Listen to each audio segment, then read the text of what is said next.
ఎక్కడి విగ్రహం అక్కడే నిలబడిపోయింది, ఏమాత్రం కదలిక లేదు. ఈ విషయాన్ని గమనించాలి. ప్రధాన ఘాట్లో కూడా విగ్రహాలు రావడం ఇబ్బంది అయిపోయింది. ఈ విషయం గమనించండి. విగ్రహాలు రావాలి. ఈ మైక్ దాదాపు నాకు తెలిసి మున్సిపల్ హై స్కూల్ రాజవిహార్ దాకా వెళ్తుంది, ఇటు సీక్యాన్ సెంటర్ దాకా వెళ్తుంది. అక్కడ ఉన్న ఈ కార్యకర్తలను పురమాయించి విగ్రహాలను మంటపై కర్నూలు ఆధ్వర్యంలో సూర్య ప్రభావాహనంపై సూర్యదేవ అవతారంతో మట్టి గణపతి. ఈ విశేషం గమనించండి. మించిన్ బజార్ వాళ్లకు నిధులకు ఏమీ లోటు లేదు. అయినప్పటికీ కూడా ఏదైతే కేంద్ర సమితి భరణి, రామ్ అండ్ లక్ష్మణ్, సాకేత్, సౌరవ్, అఖిల్ వీరు అత్యంత భక్తి ప్రపత్తులతోటి భజన కార్యక్రమాలు నిర్వహించారు. అదే రకంగా ముఖ్యంగా కోలాట ప్రదర్శన, కోలాట కార్యక్రమాలు నిర్వహించారు. ఇంకొక విశేషం ఏమంటే దోశ క్యాంప్ నిర్వహించారు. దాదాపు 1500 మందికి సరిపడా అనేక పూజా కార్యక్రమాలు, సంస్కారయుతమైనటువంటి కార్యక్రమాలను, సంస్కారయుతమైన పాటలను మాత్రమే వారి గణేష మండపంలో ప్రదర్శన చేయడం కానీ వినిపించడం కానీ జరిగింది. ఇది అందరూ గమనించాలి. మనం గణపతిని ఆవాహన చేసి మన మంటపంలో కూర్చోబెడతాం. గణపతి వచ్చి కూర్చుంటారు అక్కడ మన మాట మీద, కానీ మనం పెట్టే ఎలా ఉన్నాయనేది ఆలోచించుకోవాలి. వాళ్ళు అందరికీ ఆదర్శంగా చక్కని కార్యక్రమాలు చేశారు. మించిన్ బజార్ భక్త బృందానికి ఆ గణనాయకుడు ఆయన ఆరోగ్య ఐశ్వర్యాలు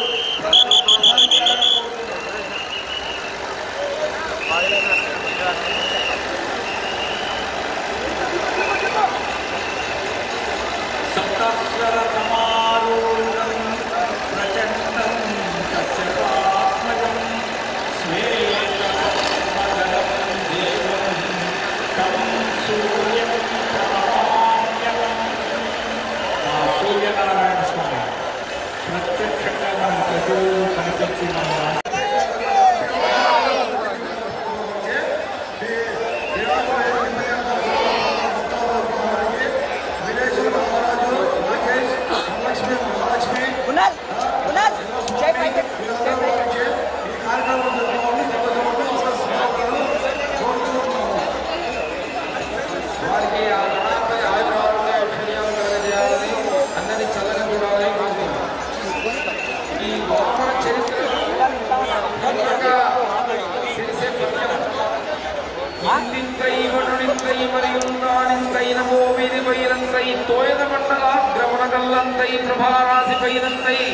చంద్రుని కందై ఇంద్రుని పైనందై మహర్వాడి పైనందై సత్యపదోన్నమున బ్రహ్మాండాత్మ సంవర్తి వామనుడు ఎలా పెరిగాడో 3 అడుగుల కోసం ఒకడు భూమి మీద ఒకడు ఆకాశంపై ఇంకొకడు ఎత్తు పెట్టాలని, అలా మనం ఒక విగ్రహం 2 విగ్రహాలతో ప్రారంభమైనటువంటి కర్నూలు వినాయక నిమజ్జనోత్సవం ఇప్పుడు అనేక వేల విగ్రహాలతోటి నడుస్తున్నది.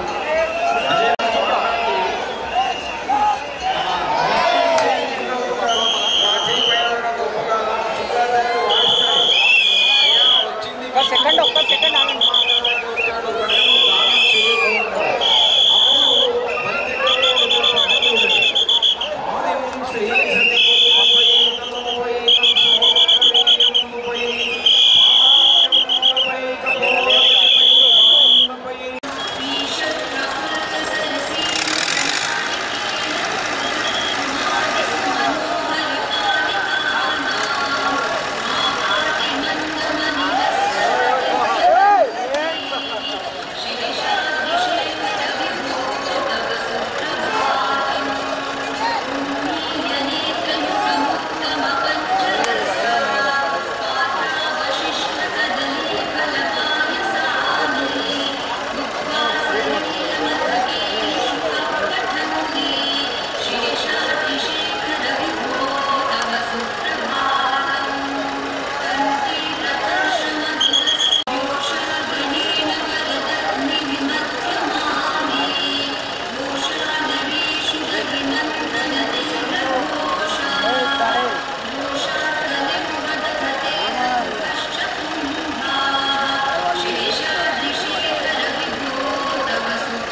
Hãy subscribe cho kênh Ghiền Mì Gõ để không bỏ lỡ